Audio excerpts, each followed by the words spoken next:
और कार्यक्रम की इस बीला में इस समय हमारे साथ है मारुति शिशिर जी, जो अध्यक्ष हैं नगर परिषद भैरूदा के। मारुति जी, बहुत बहुत स्वागत है आपका। हम प्रथम पूज्य गजानन की नगरी सीहोर में हैं और आपका नाम मारुति है, हनुमान जी से शुरू होता है। तो भैरूदा का भी नाम बदला गया है। एक समय था जब नसरुल्लागंज के नाम से जाना जाता था भैरूदा। ये जो नाम बदला है, नाम परिवर्तन हुआ है, कितना बदला है एरिया? नसरुल्लागंज की तुलना में भैरूदा कितना बदलाव आया है? देखिए, पहले तो आपको धन्यवाद। और आपने एक अच्छा क्वेश्चन पूछा है कि नाम बदला है नसरुल्लागंज से भैरूदा।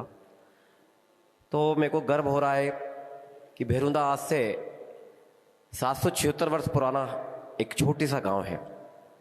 1249 1305 संवत, क्योंकि 56 वर्षों का अंतर होता है। तो उस समय हम्पाजी पवार साहब ने भैरूदा की स्थापना करी थी। रहने लग गए 100-200 वर्षों के बाद उनको लगा कि इसका नाम क्या रखें, तो इष्ट भैरव थे, इसलिए उसका नाम भैरूदा रखा। पुराने लोग हमारे भी भैरूदा कहते थे, नई पीढ़ी नसरुल्लागंज कह रही थी और सबकी मांग थी कि पूरे देश के अंदर नाम परिवर्तन हो रहा है, तो हमारे नगर का नाम भी पुराना नाम भैरूदा कर दिया जाए, और भैरूदा उसका हो चुका है। नसरुल्लागंज की अपेक्षा भैरूदा बदलाव कितना है साहब? क्योंकि कहा जाता ना कि नाम बदलने से क्या होगा, काम भी बदले। देखिए, नाम से ही अपनी पहचान होती है। भैरूदा की से ही हम लोगों की पहचान थी।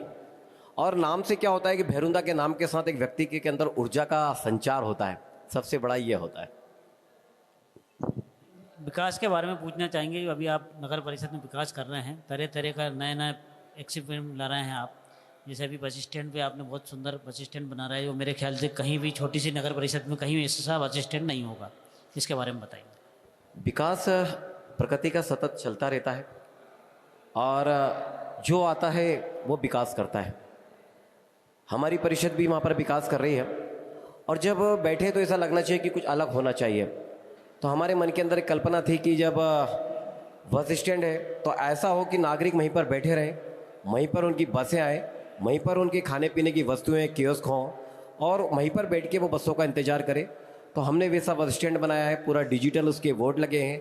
हर बसों का अपना एक अलग अलग प्लेटफॉर्म है, उस प्लेटफॉर्म पे ही बसें आती हैं और उनके स्थान निश्चित है। डिजिटल बोर्ड के माध्यम से बस वहाँ पे आकर रुकती है, और हर बसों के लिए उनका अलग अलग वेटिंग एरिया है। वहाँ से यात्री सीधे बसों के अंदर बैठते हैं। और साथ में हमारी बसों का जो कॉम्प्लेक्स, जो बस स्टैंड कॉम्प्लेक्स है, उसमें 138 दुकानें हैं, और 138 दुकानों को हम पूरा एक सा बना रहे हैं, एक सी थीम है। उनका एक ही कलर है, एक ही डिजाइन के अंदर हमने दुकानों के नाम लिखे हैं, और पूरा एक सा स्वरूप उसका करा है। तो बहुत अच्छा वो बस स्टैंड हमारा बन रहा है।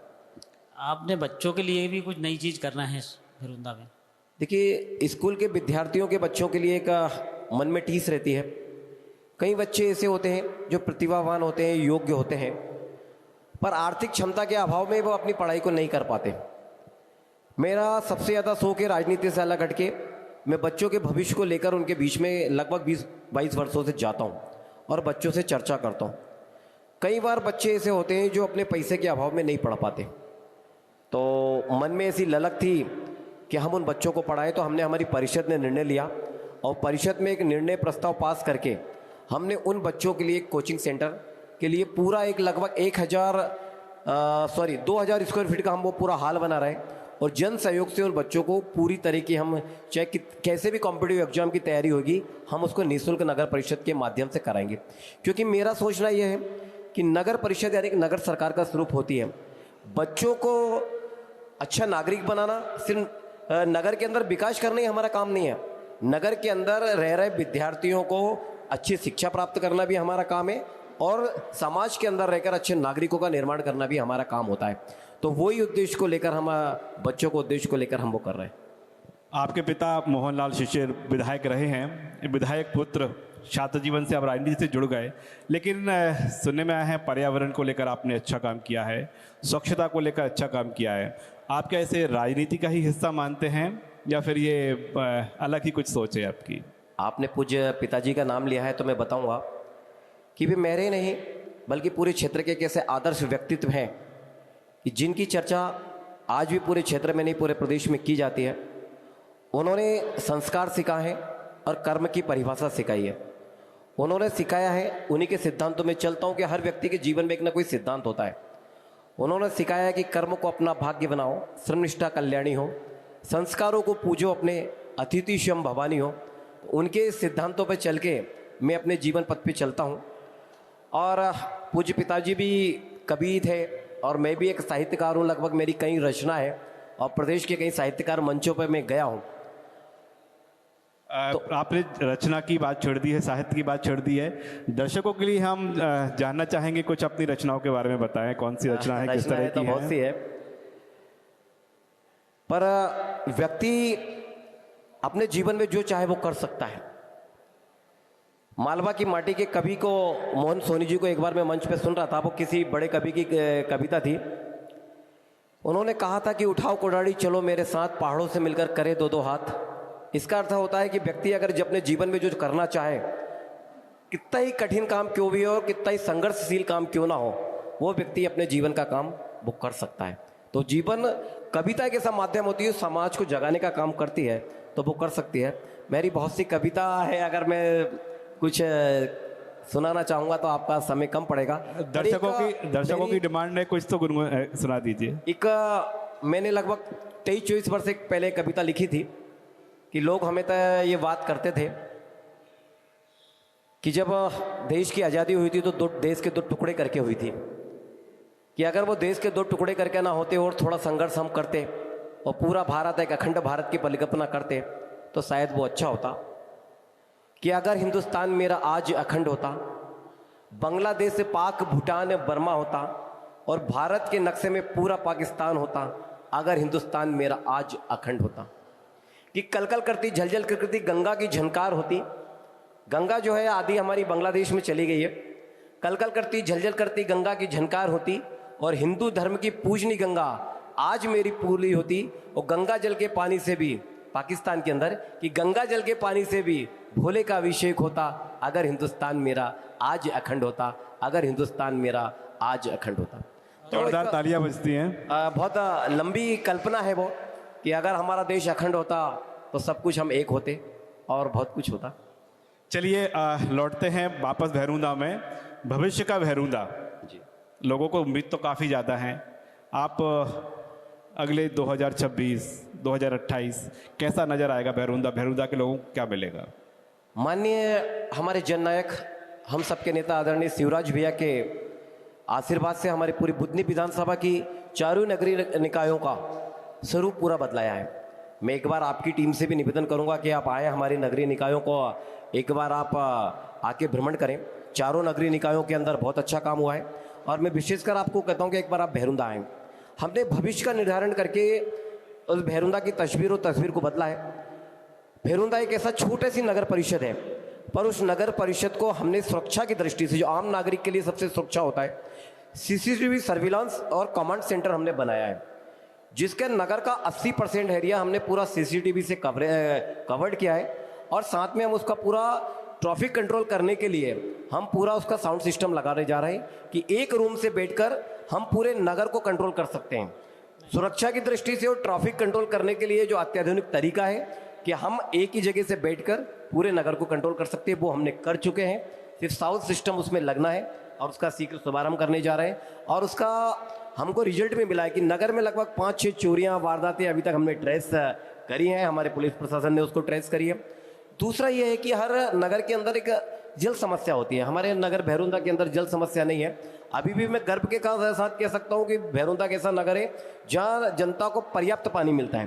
पर उसके बाद भी आगामी 50 वर्षों की व्यवस्था को बनाते हुए आदरणीय शिवराज भैया के आशीर्वाद से हमने 12.5 लाख लीटर की एक टंकी बना रहे हैं, 6 लाख लीटर की एक टंकी बना रहे हैं। और जो नीलकंठ से हमारी जल योजना है उसका उन्नयन कर रहे हैं कि आगामी 50 वर्षों के हिसाब को देखते हुए नगर का भी हम 18 लाख पर लीटर पानी हम नगर के लोगों के लिए बनाने के लिए तैयार हैं। 2 चीज़ें हुई। तीसरा शिक्षा का क्षेत्र होता है। तो शिक्षा के क्षेत्र में माननीय शिवराज भैया के आशीर्वाद से CM राइज विद्यालय जो एक बहुत ही अच्छी तरह से हमारे बन चुका है और उसको हम प्रारंभ कर रहे हैं। और देखें, एक बार आके भी देखें कि आप कितनी अच्छी पढ़ाई वहाँ पर हो रही है। और चौथा है हेल्थ। एक छोटा सा नगर है और छोटे से नगर के अंदर हेल्थ को लेकर बहुत अच्छा काम हमारे यहाँ 3 वर्षों के अंदर हुआ है। ICU हमारा वहाँ पर हुआ है, CT स्कैन वहाँ पर है, डायलिसिस यूनिट वहाँ पर है, 15 डॉक्टरों की हमारी टीम है और अच्छी तरह से हमारा हॉस्पिटल वहाँ हो रहा है। प्राइवेट सेक्टर में भी हमारे हॉस्पिटल्स वहाँ पर आ रहे हैं। छोटा सा है, वहाँ पे सब तरह की सुविधा है।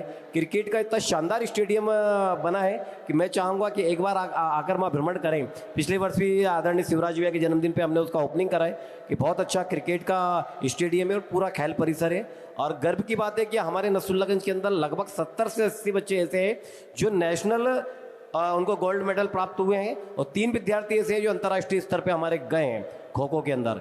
तो उसका परिणाम हमारे नगर में सामने आया है। तो हमने भविष्य का निर्धारण करके भी बहुत अच्छा करा है।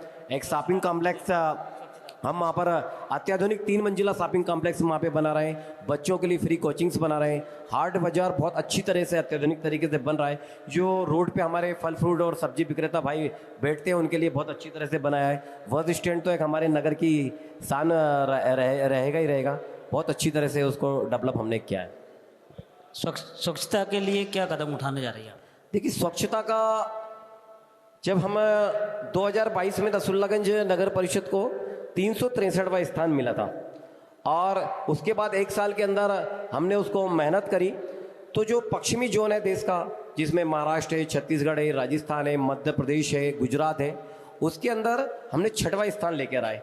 363 से लेकर 6वें स्थान पर हम आए और हमको साथ में ये भी गर्व है कि हमारी विधानसभा की बुधनी उसके अंदर फर्स्ट रही है।